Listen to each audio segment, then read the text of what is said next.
Masarautar Katsinar Maradi ta gudanar da bikin al'ada na hawan Kaho da ta saba gudanarwa a ran 29 ga watan Ramadan na kowace shekara. Kimanin sama da shekara guda kenan da ba a gudanar da shi ba. Bikin al'adar hawan Kahon da ya saba gudana a harabar fadar sarkin Katsinar Maradi, wanda a bana ya gudana karkashin jagorancin Alhaji Ahmed Ali Zaki, kuma shine karo na farko tun bayan ɗarewar shi kan karagar mulkin masarautar wanda ya gaji ma'aifin shi. Marigayi Alhaji Ali Zaki, hawan Kahon da sarkin fawa ne yake shiryawa, kuma shine yake bada bajimin san da za a yi amfani da shi. Alhaji Idi Kalele shine sarkin fawan Maradi, ya fito da tawagar shi ɗan gado bayan mai martaba sarki da gwamnan jiha sun hallara. Kamar yadda aka saba, magabatan da'ira da shugabannin tsaro na jiha su ma sukan halarci wajen, yayin da jama'ar gari da na ƙauyuka makwabta suke fitowa da fifi don kashe kwalkwatar idanunsu. Bikin hawan ƙahon na bana ya ƙayatar tun daga tsari zuwa shi kanshi hawan ƙahon. 'Yan mun gada ba taka hayi ba su ne suke nuna bajinta don burge 'yan kallo, kamar yadda kuke gani.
Koya suka ji da samun damar hawan kahon wanda ba kowa bane ake bari ya hau, ga ra'ayoyin wasu daga cikin 'yan mungada da suka hau.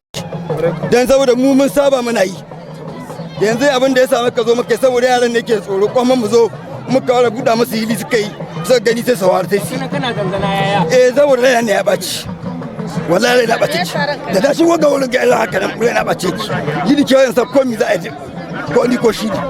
Ko da Hausa din ya kashi. Daidai nake shi da, wallahi nake daidai. Babu abun da ke gani tunda nake hawan gawa ya kai da shi da ina yi. Mu mun girma mun bari ne. To yanzu muna ganin yaro in aka ce ya wara hawa yana jin tsoro. Shi yasa ban taba hawa ba, duk in na zo ana hana ni. Wagga shekaran ne Allah ya bani sa'a aka ce a bar ni. Saboda gani suke kamar ba mai yawa. Mu kuma mun san muna yaya tunda daga jinin mu ne. Sa da magani da komi kamar daga jinin mu ne. Tun daga uwayen mu ne. Za a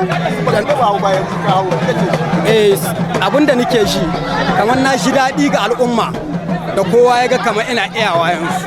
Wani ƙarin ƙa'idar al'adar hawan ƙahon a Maradi, mai martaba sarki yana baiwa sarkin fawa kyautar manyan kaya da naɗin rawani haɗa da doki bayan kammala hawan ƙahon.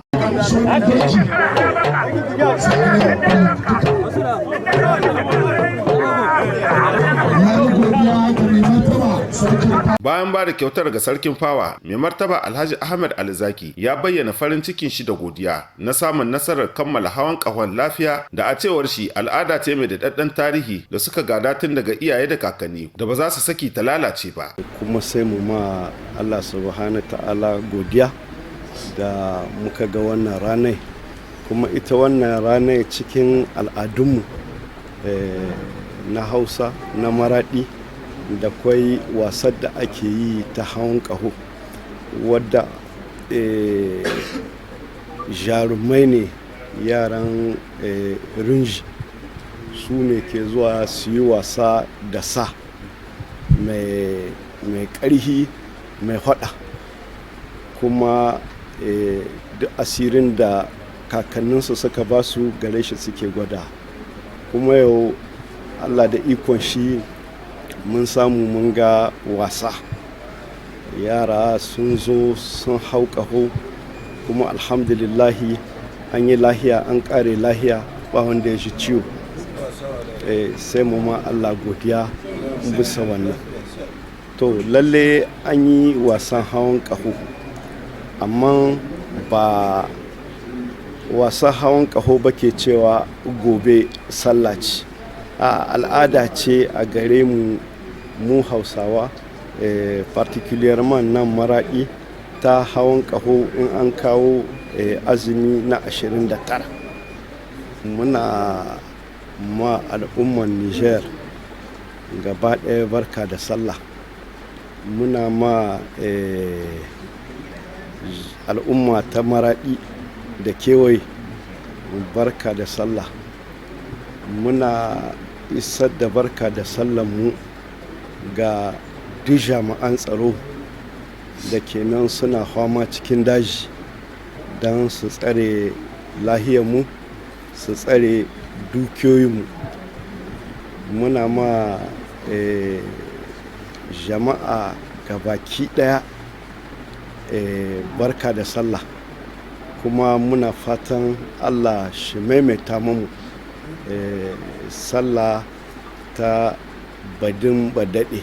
Aiki sai mai shi, kowa bar gida, gida ya bar shi. Hakika 'yan mungada sun nishadantar da 'yan kallo tare da amsa sunansu 'yan gado. Isu Abu Magaji shine shugaban ma'aikatar adana kayan tarihi reshen jihar Maradi. Ya yi fashin baki kan tarihin hawan ƙahon a Maradi da ma yadda ake tsara shi. To shi dai hawan ƙaho wasa ne wanda ake yi a nan masarautar sultana ta Katsina da dadewa.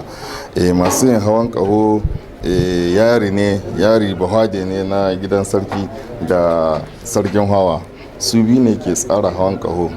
In lokacin hawan ƙaho ya yi, sarkin hawa sai ya taho da son shi su je gidan yari da yaran da za su hawan ƙaho. A nan ne suke shirye-shiryensu. Kun san in mutum za hawan sa mahaukacinsa sai an yi shiri na gaske. Akwai masu ƙarmin layu, akwai masu shaha wasu magunguna don su kare kansu da cizon sa ko tunne shi ko kuma halbin shi. In suka yi shirye-shiryen su gidan yari sai a zo kowa gidan sarki. A nan ne ake gwada mamaki, suke gwada asirin da ke gare su na murkushe sa.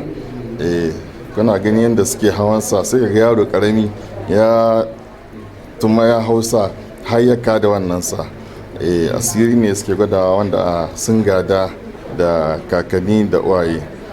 Kuma sannan na hawan ƙahon ida yanke shi ake yi. In aka yanke shi, naman sai a rarraba ma fadawa. Kuma akwai kyauta da sarki yake yi wa sarkin hawa. Sarki yana wa sarkin hawa babbar riga, a naɗa mishi rawani kuma da doki. Kyautar sarki kenan zuwa ga sarkin hawa. Su kuma wannan wanda suka yi hawan ƙaho, akwai tukuiti da ake ba su. Mutane na ba su kuɗi da kaya, duka ana ba su tukuiti. Ai wannan rashin yin hawan ƙaho da dalili, sai da sarki ake yin hawan ƙaho. Martaba Allah ya ji kanshi tun da ya rasu ba yi hawan ƙaho ba. Yau ga mu muna da sabon sarki, Maradi na da sabon sultan Muhammad Ali Zaki. An yi sallah hawan ƙaho ta farin, kuma ina ji mutane kowa ya yi murna. Don sannan duka yaran da aka ce su hau, kowanne ya haushi. A dade ana yi sai gaskiya, kowa gaji bai saba ba, a cewar masu iya magana. Daga ƙarshe dai ɗaya daga cikin 'yan rindawan ne ya kai bajimin son ƙasa, wanda hakan yake nuna wasan ya zo ƙarshe.